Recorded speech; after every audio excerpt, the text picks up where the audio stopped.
Hey everybody, this is Matthew Soltesiak, and you're listening to Not the Same Old Lions podcast. This season, it's all grit. I speak with a variety of guests and interview key players, gaining more insight on what makes this team go. The Detroit Lions are now in a new grittier era, and we look beyond just the kneecaps when it comes to the analysis. Welcome to another episode. In this episode, we focus on two very specific things: the NFL draft experience in Detroit, and we analyze the draft picks by the Detroit Lions. Let's get to it, Lions fans. This is Jason Gabenda with the Detroit Lions, and you're listening to Not the Same Old Lions podcast. I'm joined today, as I often am, by James Cook, senior sports writer for the Traverse City Record Eagle. You can also hear him on the podcast, The Get Around, that drops on Mondays. James, good to have you here, and let me ask, how you feeling right now after these last few days? I'm a little tired. Thursday and Friday took a lot out of me. It was a lot of running around, a lot of standing around, jostling around in huge crowds. Yeah, I have a feeling many people that are from the state of Michigan that are interested in the Detroit Lions that may or may not have attended the draft are a little bit fatigued, especially if you went to the draft.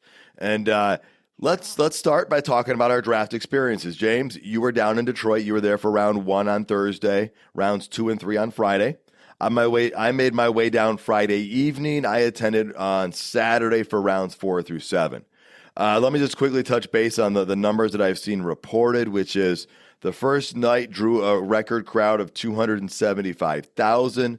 The second night was over 230,000. I know on Thursday and Friday nights, alerts went out on their app that they had stopped admitting people. They had hit capacity.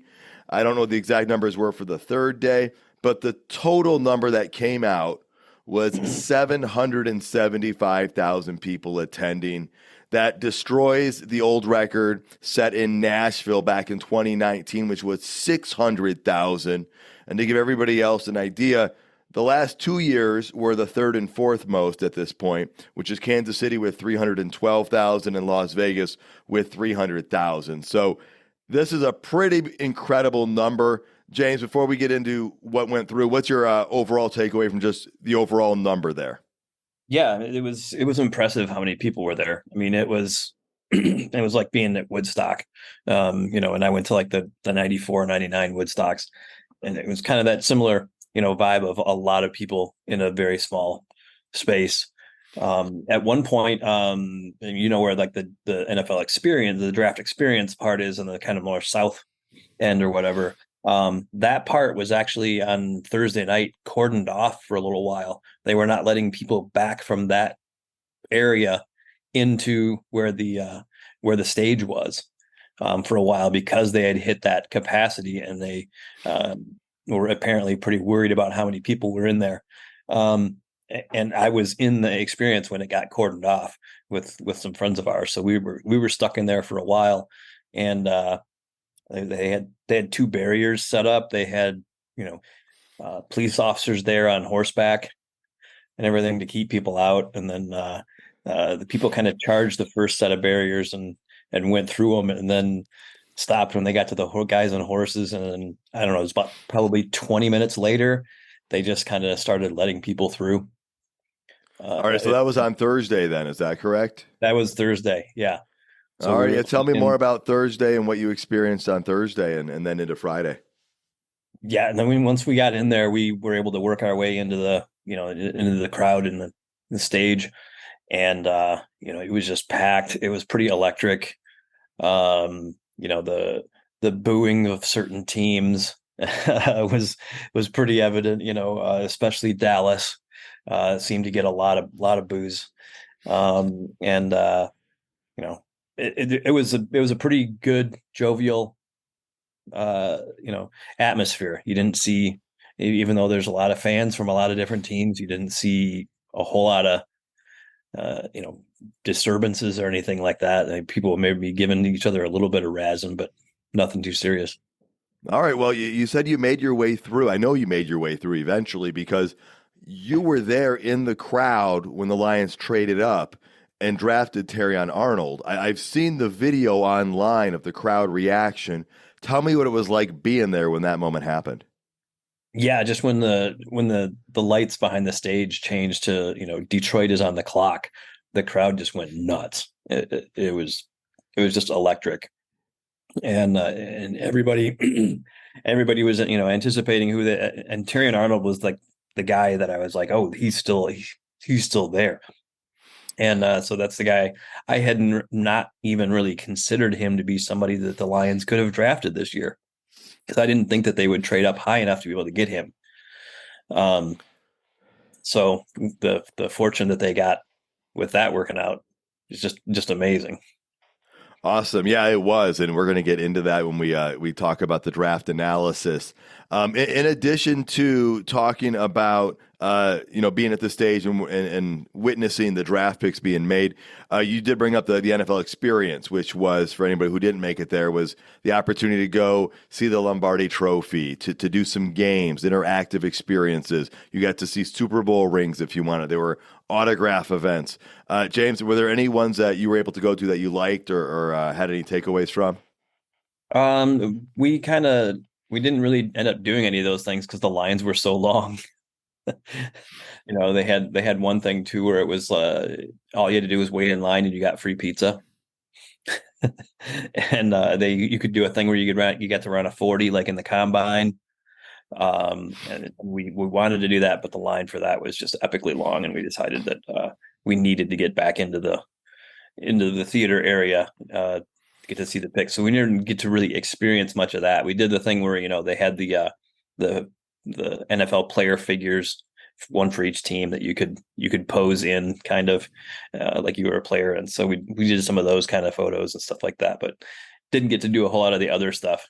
All right. Well, yeah, I heard it was busy. I mean, those numbers tell the story, and you're like, well, what do those numbers mean? And my daughter and I, it was a last minute thing. Like, our couple shows ago, you and Jerry were going down. I wasn't going, and then on Friday at about 3:30, my daughter and I made the decision we were going. So we left that night, spent the night at a friend's place just outside of Detroit. Got up there the next morning. And we got there the first thing in the morning, and it was rainy that morning as well. Plus, it was early and opened at 9 a.m. So we got there. We were there. We were in line like 10 minutes before it opened. And some of the people we were with had been there the day before, 2 days before. They said the line to get in had been blocks long just to get in. And we were 15 people deep to get in. And so when we did get in, we got to do a number of experiences. We got to do that Detroit Lions experience where you got to go inside to see the Dan Campbell Voltar machine and the uniforms. And my daughter was adamant that we had to throw the football to get the free pizza. And so we did get the free pizza there. But it was fun. We didn't do any of the autograph things. Those lines were still like super long. We did catch Amon-Ra St. Brown walking by just briefly. We stumbled upon Barry Sanders, and he was like a late schedule to an event, and he wasn't like on the big schedule until late, and we happened to get there and got to hear him talk a little bit. So that was cool. We got to experience that. And we made our way over to the theater stage, like you were there. Obviously, it was different being fourth through the seventh rounds. The Lions did not have fourth round picks. They traded up later, but we didn't stick around that late because it wasn't early in the fourth, and we had been there since the thing opened. So we got to experience it. I have to imagine the nighttime feel as well with those lights like you talked about, and being the first round made it such a unique, energetic crowd when you were there. And but what a great event. And from all I could tell, it seemed like a great success for the city of Detroit and for the Detroit Lions and all the fans that showed up. I think so, definitely. I mean, aside from them getting way more people than what was expected, which probably brought some challenges, it seemed to be pretty well run. I mean, for having that many people there, lines for bathrooms were not bad. Near the theater, lines for beer were not very long. So they had planned for those kind of things. The having too many people inside kind of too early, I think, kind of freaked them out maybe a little bit. And that thing where they started cordoning the people off. But aside from that, everything seemed to go pretty smoothly. Yeah, I felt the same way. I mean, I had probably the smallest day of crowds there, and it was spread out the most because it was the longest at that point. But getting to see some of those experiences, like, I got to see the jerseys close up, got to try them on actually at one spot and put a helmet on. And I got to tell you, seeing it in person, that black, it looks pretty sharp. It's a nice improved black over the Matt Millen era black. And I still love the Honolulu Blue jersey. That is my absolute favorite with the white lettering. And I guess it means my Chris Spielman jersey from back in the day isn't going to quite stick out as much when I wear it this year, but that's okay. The Lions did such a great job with this jersey release. And when you look around the NFL and see how some of the other ones went, it just reinforces how well this went for the Lions. It could have gone so many different ways. And then, James, I mentioned the thing about Barry Sanders. The cool thing was he was taking question and answers from us there as well. And he had a great quote about how the end of the season wasn't a great feeling for Lions fans, but winning 2 playoff games was incredible. And he believes that this team is being built for the sustainment of that, to keep returning to that level. So, James, let's transition to the building of this team. Now, coming into the draft, the Lions had a first round, a second round, a third round, a fifth round, 2 sixth rounds, and a seventh round. But that's not what happened. The Lions went in the first and the second as expected, but then they didn't have a third. They took 2 guys in the fourth when they had no fourth rounds. Then they had 2 sixth-round picks. So let's start with Terrion Arnold. The first pick at 24, they traded up 5 spots with the Cowboys to get him. He's a defensive back we never really talked about much as a possibility. We thought Kool-Aid McKinstry might be the guy or somebody else there at the end of the first round. Give me your thoughts on this trade up and Terrion Arnold. Oh, it was a great trade up. I mean, the third round pick isn't cheap, but but it's not ridiculous either. And they didn't give up anything else. They got a 7th back next season in addition to that. But the value of just getting Terrion Arnold, I mean, who is somebody who in most mock drafts and most draft experts had going in or near the top 10. And then that run that they had on offensive players just kind of kept pushing him down the board and all the defensive players. So the Lions, I think, got an incredible value there. I got the best corner in pretty much everybody's rankings, the best corner in the draft. Yeah, it was interesting. I think it was like the first 14 picks or so were all offensive players. And it was like, how is this going to help the Lions? It pushed those defensive players down. Now, I didn't look closely into Terrion Arnold's game because he wasn't even considered much of an option for the Lions where we were at and what it was going to take to trade up and get him. But from what I've read, his game might not be as polished as Kool-Aid McKinstry's right now, but he has a higher ceiling is what I've been hearing. Is there anything else you can add to what Lions fans should know is the difference between those two teammates? Yeah, well, I mean, he plays. I think he plays the run better than McKinstry does. Of the two, their coverage was pretty similar. But he's almost 6 feet tall, almost 190. Ran a 4.5 flat in the 40, which isn't a blazing speed. But if you look at the times in the combine for almost all the corners, there was not very many that broke 4.5. Kind of surprisingly, you expect corners. You kind of have this thought that corners have to run 4.4 40s, but very few of them did this year. So, he's he plays the ball well. He had 5 picks last season, led the SEC. And he played a lot of press man at Alabama too. He didn't jam receivers at the line, but he played press man up on them, which I think is something that the Lions want to do more. And, and Rakestraw that they had in the second round, similar guy. Interesting that Charlie Ward was his high school basketball coach.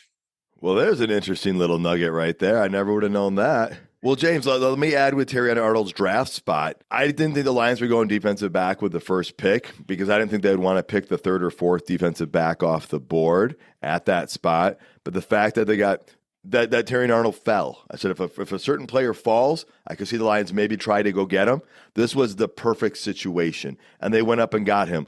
They got one of the top 2 defensive backs in the draft. You know, you can see it flip flop either way, but they got somebody that they weren't supposed to be able to get. This helps with what has been arguably the biggest weakness the last 2 years on the team. Definitely this past season on the team, and then in round 2, Enos Rakestraw, 61st overall pick. The Lions don't have to trade up to get him out of Missouri. They double down. They had 2 more guys. What do you like about this draft pick? Again, a lot like Terry Arnold. He's a little shorter. Weighs a few pounds less. Also ran a 4.51 in the 40. So similar speed. He almost signed with Alabama out of high school. So you almost had the 3 of them on the same team. And I think Nick Saban said during the thing that the corner from Toledo that went in the first round, like he tried to get him to transfer to Alabama. They could have had all 4 of those guys in one secondary. That would be pretty incredible. Yeah, but Rakestraw on commitment day, he stayed with Missouri, who was the first Power 5 school to offer him. So he stayed loyal on that. I think he's a guy that's going to be a starting man corner in the NFL. He's already graduated from college with a degree. He's a SEC academic honor roll guy 3 times. So he's a smart guy as well. Does have a bit of an injury history. He missed the 2021 season most of it with a torn ACL. Missed 4 games last season with a groin injury. And I guess played with the injury in a couple other games. But aside from that, there's not a whole lot of knocks on his game. Well, I like the draft pick because, yeah, there's always, some potential things. That's why they're not the top 5 pick or a top 10 pick. But to get somebody of his talent level at pick 61 and to add a second player in the defensive back room in this year's draft at this high is pretty amazing because the Lions have not drafted a high defensive back under Brad Holmes and Dan Campbell. And yes, we brought some guys in last year and we had mixed returns on it. And we brought guys in again this year with a trade for Carlton Davis, with the signing of Amik Robertson. But we didn't have any long-term things put in. These are a couple guys that could be long-term things put in place, which also means at the end of this season, you've got a little bit more flexibility and you're not feeling so nervous with whatever happens with Carlton Davis. Yeah, and you might even be in the position where if Mosley comes back and he's healthy and you've got Carlton Davis, that these 2 guys might not have to start from day one. And both of them are also very good special teams players and played a lot of special teams last year, which is unusual for guys who are like All-America level. But they played a lot on coverage units, on return units, and that's something they're going to probably do for the Lions right from the get-go, even if they're not starting at corner. Well, you brought up a really interesting thing, and we'll get to it right away. These are first and second round picks, and they might not be starters for the Detroit Lions. Brad Holmes said that. He came out afterwards and said, guys, just because we draft somebody, even early, it doesn't mean they're an automatic starter for us. The quality of this roster compared to 2 years ago is like in 2 different generations. And so, in great teams, what they do, they bring people in. And out of a draft, I don't know how many players on average start on a really good team from that draft class. Is it 1? Is it 2? But the Lions are used to trying to get 3 to 4 starters out of a draft class.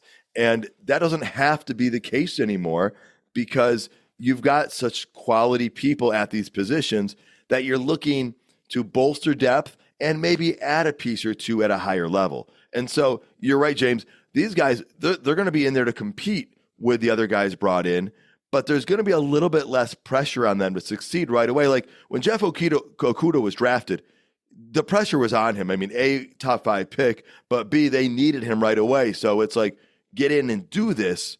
And so these guys with the right coaching have a great opportunity to succeed and just bolster the depth in the weakest part. So I love these first 2 picks for the Lions, and I'm pretty excited about that. What are your thoughts on some of those comments by Holmes about the depth and the need to start? Yeah. They may not start right away. They'll play a lot.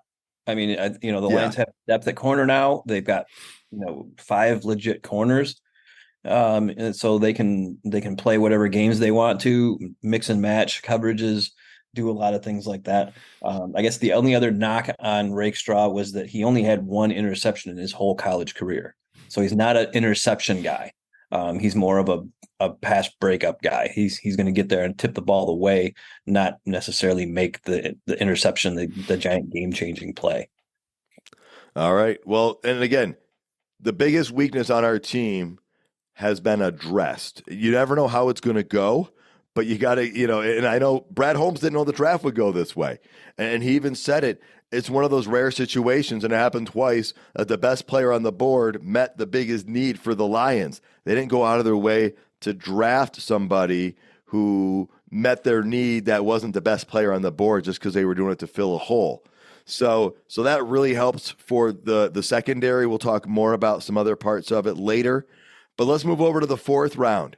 And these are guys that, you're in the 4th round, you're not expecting them to start. These are guys that you're hoping to become quality backup or rotational players early on and then see what happens from there. I'm not saying you can't be a starter. I mean, ask Amon-Ra St. Brown, the highest paid wide receiver in the NFL for about 48 hours, but he was. So with pick 126, the Lions had moved up there with the Jets. They drafted offensive tackle Giovanni Manu out of British Columbia. And the guy's got massive size. He probably needs some refinement to his game, but he's a tackle. And that means he won't need to be pressed into duty, thankfully, because we've got Decker and Sewell right there. But it was really important for the Lions to bring somebody in there that's, from the draft and not just looking for an undrafted free agent. James, what do you know about Manu? Yeah, he is massive. I mean, he's 6'7", I think, almost 6'8". Some places list him at 6'8", 352 pounds. Wow. Still ran the 40 in almost 5 seconds, almost broke 5 seconds in the 40, which for a guy at that size is pretty amazing. He's, not only tall, he has pretty long arms, which is something you look at for offensive, defensive linemen a bit more. And played a lot of left tackle. He played, he started for 4 seasons in college in Canada. So the level of play is a concern, I guess, there, or a question, but he started right away as a freshman in that college level at left tackle right away. He played 6 games at left guard his junior year. But the rest of his time was all at left tackle. And supposedly he just mauled people. And I saw this one photo of him blocking a guy, and he was just like almost lifting the guy off his feet and just throwing him to the side. He's a massive, massive person. And I don't think it was by chance that the Lions did this. I mean, maybe it's by chance that Brad Holmes and Campbell had their conversation, but Holmes afterwards said he was like, we're not trading up into the 4th. We'll just stay in the 5th. But he woke up the next morning and he said he had 2 names on his mind, 2 dudes that he was thinking about. And he said he mentioned them to Dan Campbell, and Campbell goes, I've got those guys on my minds too. Let's go get them. So, he adds another potential piece. They needed to add another young guy on the outside of the offensive line there. They didn't have a lot of depth to begin with. Adding Manu does that. And then the Lions made maybe this other one's even more interesting of a trade up. And I believe his name is Sion Vaki. Did I pronounce that right, James? I'm not 100% sure how you pronounce his first name, but yeah, Vaki, very interesting prospect. Yeah, he's listed as a running back safety. The Lions are just straight up listing him as a running back out of Utah. Now, he played mostly safety there, but he was forced into action due to some injuries and played, I don't know if it's 6-7 games at running back, and was pretty incredible. I thought his average was like 7.5 a carry, and I know college stats can be a little bit different than the pro stats, but the interesting thing here is the Lions want to see what he can do at running back because they think there might be some untapped potential there. Plus, they like his versatility and want to see maybe a big special teams contributor. Yeah, and I think there's also the possibility to grow into a role at safety as well. He could be a guy it's at least an emergency safety for you. So you have one more body who can play that position and has done it a lot in his career. He's a team captain. Described as he's got all the intangibles. Hardworking leader, leads by example. He in high school he trained with Najee Harris when he was in high school to try to get better. Also another very good special teams player, like you mentioned. And one of the coaches compared him to Eric Weddle, which that's not a bad comp. When your fourth round pick, your second fourth round pick is getting compared to Eric Weddle. No, it's not. And it's interesting also, Holmes said something to the effect of, you never know the answers to your test until you're done taking it. And he said they found out later on that both of these guys would have been gone if the Lions had waited till the 5th round, which means other people have interest on them as well. Other people saw some possibilities in them. So there'll be a couple of very interesting guys to watch, especially Vaki. You're right. He's a guy that could actually get time at safety for them, but they want to see what he can do at running back as well. But they already know what they got of him at safety. And so that's a real interesting pick, and he's just considered a really athletic person. So that'll be real interesting to keep an eye on. Any last thoughts on that before we go to the 6th round? Yeah, I think you could totally see him being a kick returner for the Lions as well in the new style of kickoffs. I think you're going to see more running backs as kick returners than wide receivers, and I think that's where he could maybe fit in right away. Is that role and other special teams roles, and then as a third or fourth running back as well. Yeah, that'll be interesting. And I do think that Khalif Raymond's days as kick returner might be gone, not just because of him, but because of the whole change to the system itself and the design of the play. So that'll be interesting to keep an eye on and see what that looks like. We'll probably get more of those answers as we start seeing some preseason stuff or just practice and training camp. So now we go to the 6th round. The Lions drafted 2 players in the 6th round. They had 2 6th-round picks to begin with. The first one, though, they got Mekhi Wingo, defensive tackle from LSU. He went a little bit later than expected, and the Lions actually moved up from, I believe it was pick 201, all the way to pick 189 to get him. Yeah, he was, I don't know if you're familiar with Dane Brugler, who produces one of the most in-depth draft profiles guides out there. He had him projected as a 3rd round pick and going at the end of the top 100. Wow. Yeah. One spot ahead of Tavondre Sweat, who ended up going in the 2nd round. Now, I thought I heard that Wingo was a little bit undersized for his position. So he just said he had to work harder.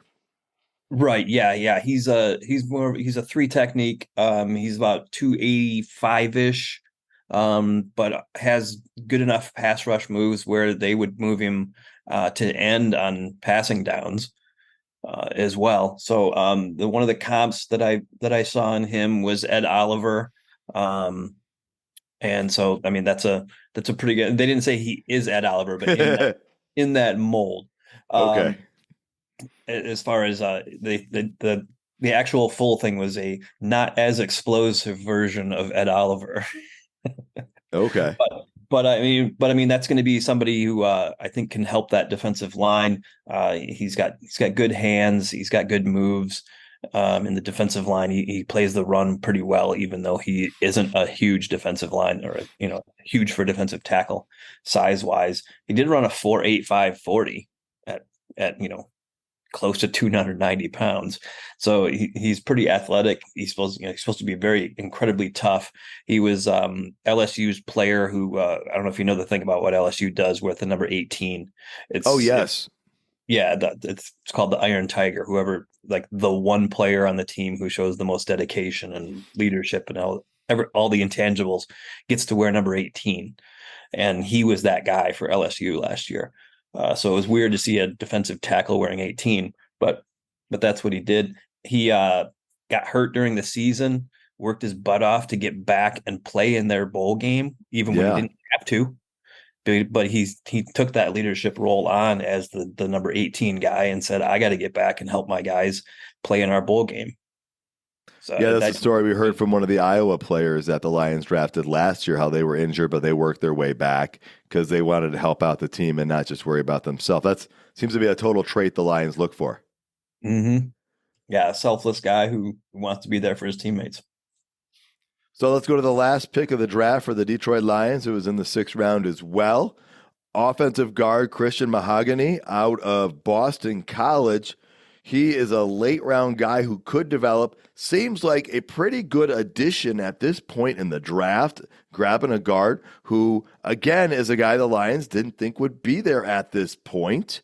And Holmes said, there's some things about him that might have caused him to slip, but we're not concerned. And we actually like kind of like the fight and the work in this guy. Yeah, Brugler actually had him rated as the 7th best guard in the entire draft and a 3rd round pick. Wow.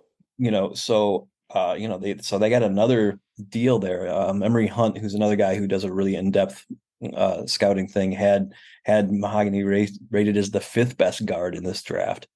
I'm not sure what caused him to fall, but something did. I don't know either. Yeah, he has the loyalty trait that we kind of talked about a little bit earlier with with players playing to get back for the thing. But he had offers to transfer away from Boston College and teams offering him much more NIL money than Boston College was, and he decided to stay there and stay with the school that brought him along. That's awesome. And again, that's another trait the Lions look for. And even though we don't know all of his details, nor do we need to, the Lions said they already know. They know everything about this guy. They've done their homework and they felt good taking him. And that's great. That's one of the other positions we wanted to see the Lions get was another youthful guy on the interior of the offensive line. And so having him in there will help add youth, add more talent, and add more competition for the backup rotational roles in there. Yeah, the good quote from Brugler in his profile of this guy is he says he plays like a bouncer outside of a club, looking to bash heads and power with forceful hands. Nice. That sounds like somebody who's ready to go and pretty quick at the move as well. Yeah. Also says he projects as a guard, versatile NFL starter, play both sides, and ideally suited for a downhill run team, which is what the Lions are. All right. Well, James, before we get to the undrafted free agents, we'll talk to them in just a moment. I want to bring up the wide receiver position. A lot of people are looking for the Lions to draft a receiver, and Holmes actually talked about this. He said that they had a discussion, and they were like, if we take somebody and they're not sure that they're going to make that starting lineup and be a key contributor in the receiving game, and that player's not a special teams contributor, that could be an issue for the roster. And you already mentioned those top 2 picks off the board that are defensive backs also contributed on special teams. And so that might have been a reason why the wide receiver position wasn't taken. The right guy wasn't there at the right spot. And we'll get into more of that, but I just wanted to put that out there. Is that kind of what your takeaway was on that before we get into undrafted free agents? Yeah, and and I think that some of the guys that they had on their board, some of these guys fell and were big bargains. Getting guys in the 6th round who had been talked about being 3rd round picks at points during the process. I mean, are you going to take a wide receiver that you're not sure on, or are you going to take the guy who you had rated way, way high? And then in the undrafted free agents, they did get one of the top undrafted free agent wide receivers. They did, exactly. All right, James, well, let's transition right into those undrafted free agents. You brought up the all-10 wide receiver Isaiah Williams. He got a $15,000 signing bonus and $225,000 in guarantees. That is a ton of money for an undrafted free agent. We're going to get to him after we go through everybody else. Jalen Calhoun, a wide receiver out of Duke. That's a guy who used to play quarterback at one point. There is a center, Duke Clemens, out of UCLA. He got some guaranteed money. I think it's about $50,000 or $60,000. And there's a chance he could contribute. He's out of UCLA, as I said. There's a linebacker out of Ohio State, Steele Chambers. And they grabbed another linebacker / safety out of Northern Illinois, Daron Gilbert. a safety out of Wake Forest named Chellan Garnes, I believe his name is, and Hogan Hatton, a guy out of Idaho, a long snapper, an offensive lineman out of Louisville, Brian Hudson, a defensive end, Isaac Ukwu out of Ole Miss, a tight end, Isaac Rex out of BYU, and a kicker, I think a lot of people here might be familiar with, James Turner out of Michigan.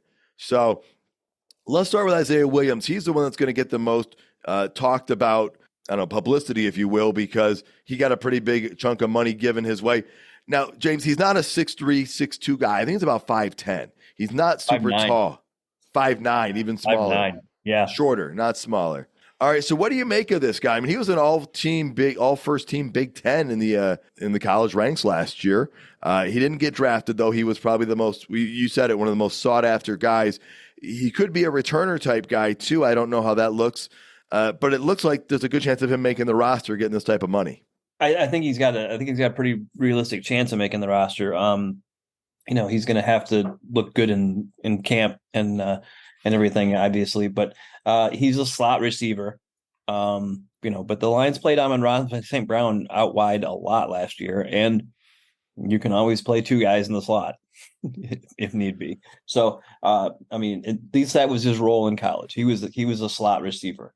He's a track guy. He's got pretty good numbers, pretty good. His 40 time was not great. That and the combination of being small for a wide receiver was what knocked him out of the draft. But a very productive player and somebody who really gains yards after the catch. He's somebody who can get open, and I think it was 70% of his yardage last year was after the catch. That's impressive. That's a very impressive number right there. Well, it's interesting that you bring that up because St. Brown did play was it about half his snaps outside last year?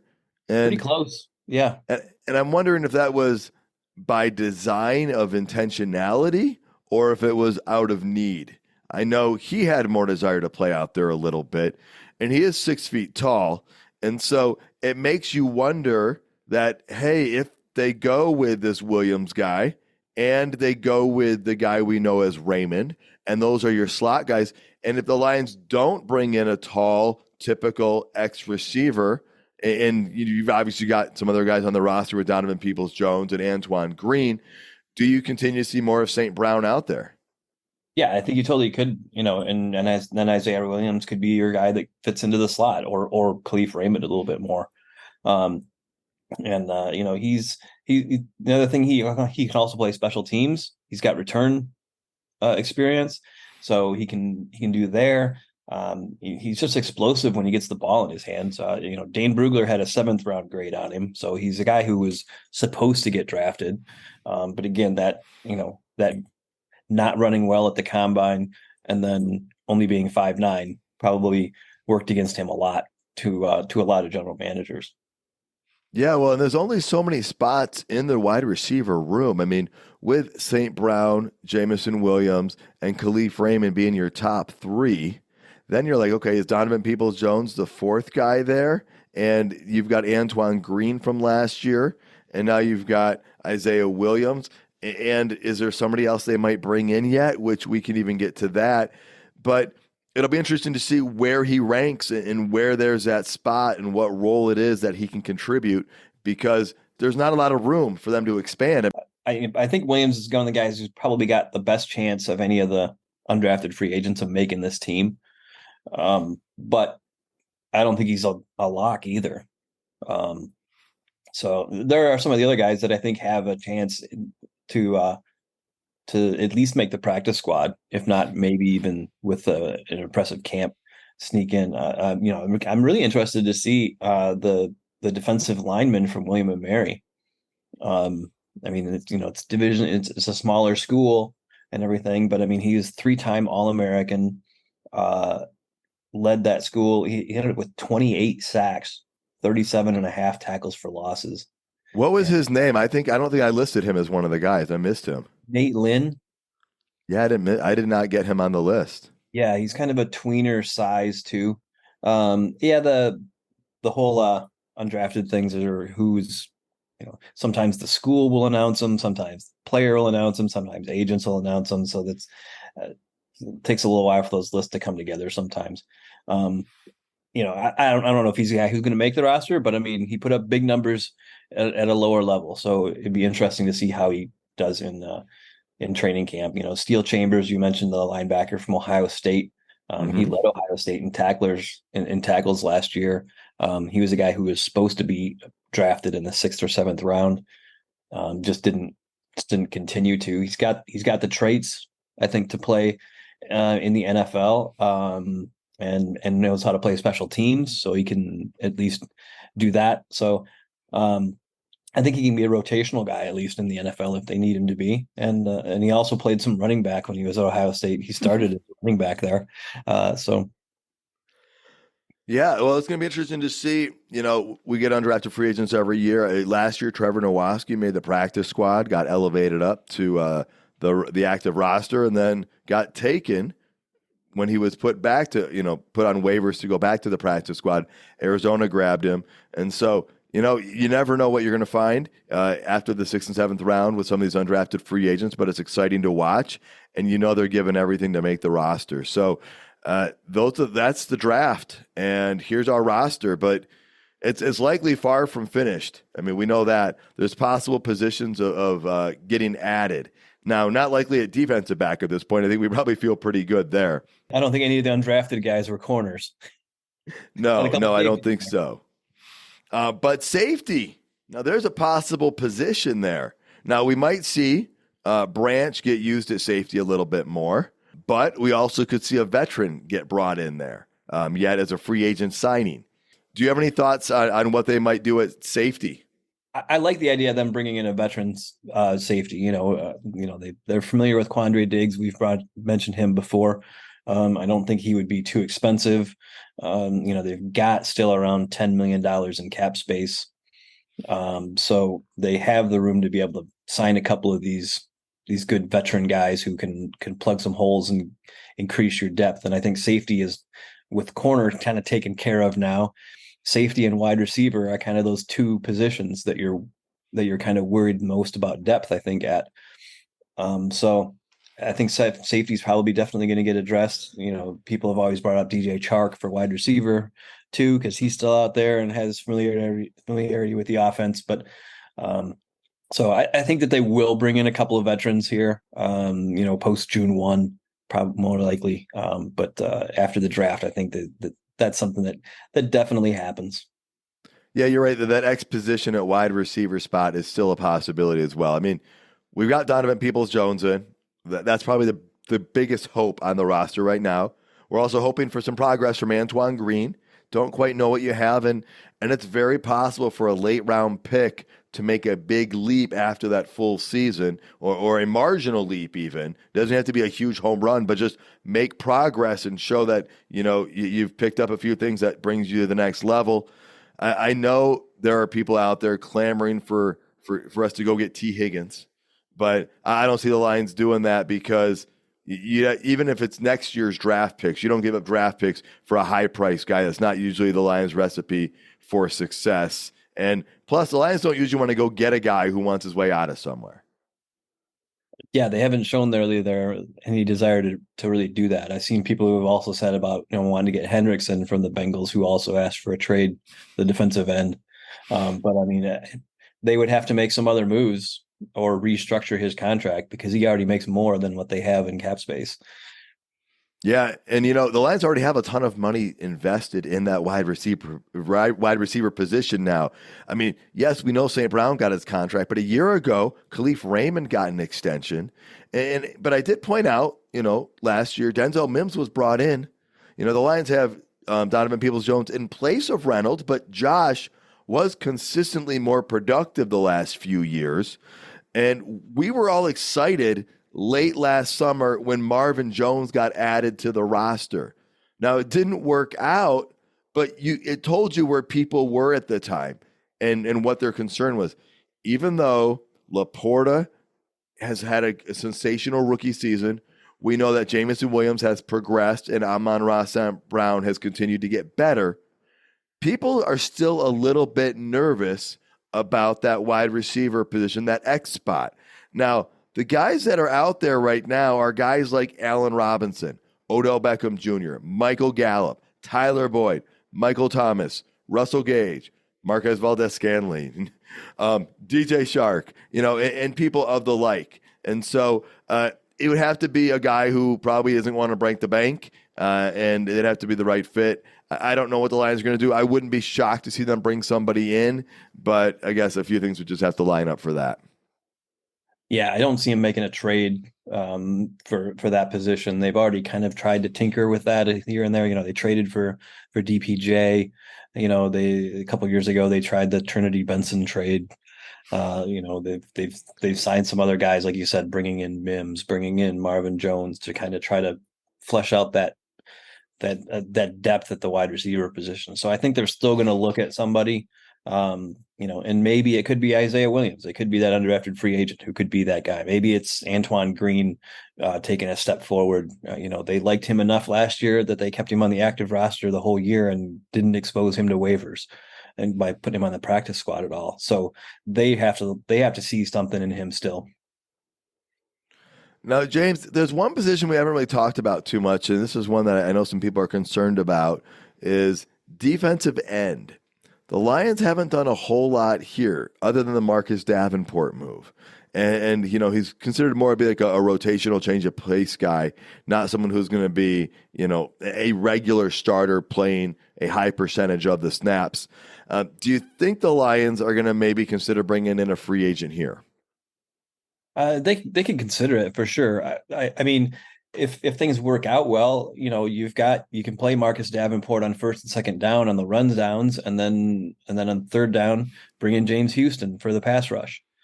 That's your best case scenario at defensive end. I mean, Davenport is a pretty good run defender on the edge, pretty good at setting that edge. So, the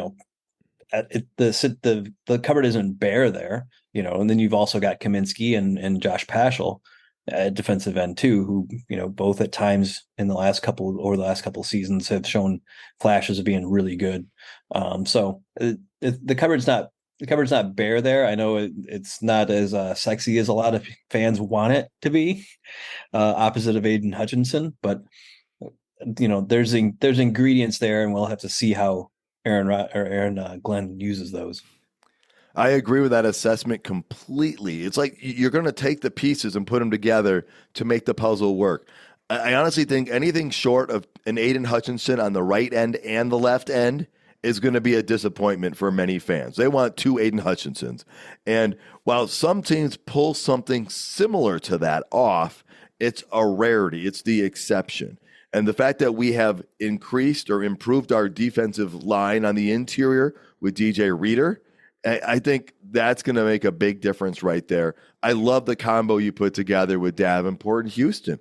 That seems like a very practical resolution for that situation. And also knowing that we have the defensive backs that we have, that's going to also help make the defensive line's job a little bit easier. And the fact that the quarterback won't be able to throw the ball away quite as quickly, not throw the ball away, but complete the pass quite as quickly, because hopefully we'll be playing a little bit tighter coverage. Yeah. And by looking at the guys that they brought in at corner too, they're going to play more man press coverage. So they're going to be on the receivers right away instead of playing the defense you saw last year where Cam Sutton's 10, 12 yards downfield when the ball is snapped. So they're not going to let the play come to them. They're going to get in the receivers' grills, get them less time to get open. And, we saw how many times Aiden Hutchinson last year was this close to getting sacks.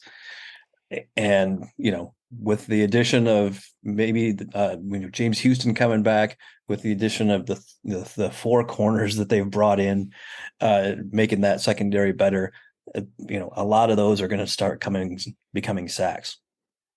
And James, I agree. Like you said, if the quarterback has to hold on to that ball for one more second, maybe Hutchinson has 4 more sacks. So that's exactly it.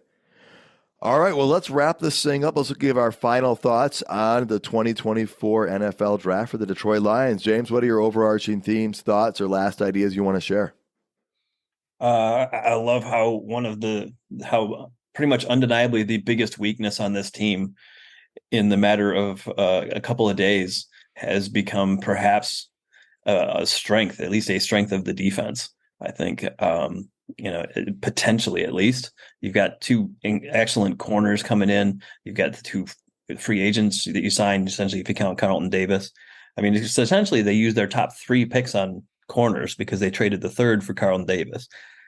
Then adding Amik Robertson and bringing Mosley back. I mean, you got 5 NFL corners. It's gonna be, you can see how it plays out. It will be interesting. I was very optimistic last year with the Cam Sutton, Emmanuel Mosley, and C.J. Gardner-Johnson move. Didn't work the way we expected, but the Lions aren't shying away from it, and I'm thrilled. I am thrilled with the 2 spots addressing the weakest part on the team with this draft. The Lions, I mean, you don't even have to look at just the San Francisco game. Look at like the last 5 games of the season, including the playoffs. Like, our pass defense was the weakest link on our team during that stretch. And we have just put a lot of resources into that area. So that's got to be extremely encouraging. Mm-hmm. Yeah, and I think you may even see a little bit more Brian Branch at safety because they've got 5 corners. They don't have to have him play the nickel anymore. And so that could put him back to safety and put Iffy into more of a rotational guy who comes in and is more of your box safety. And so you could see the secondary being played completely different this year as far as just being able to mix and match. Yeah, I agree. It's going to give them a lot more flexibility. And depending on what they have available, they can move people around. Like you said, you might see Branch more at safety if they need the help at safety, depending who they bring in or don't bring in. And if they have the extra pieces in the defensive back room to move someone else to nickel. All right. Well, James, thanks for joining Awesome Talking Lions. And I think we once again feel pretty good about this draft. I think so. I mean, it's 3 in a row. 3 good ones in a row for Holmes. So awesome. 4. All right, James. Well, great talking Lions with you. Glad to hear about your draft experience. Continue to rest up, and we'll be talking Lions again in no time. Sounds good. And thank you so much for tuning in, folks. You can find more episodes and content at notthesameoldlions.com. If you're listening on YouTube, please hit that like button. And while you're at it, tell your friends about this show and please subscribe regardless of your listening platform. Until next time, stay gritty, my friends.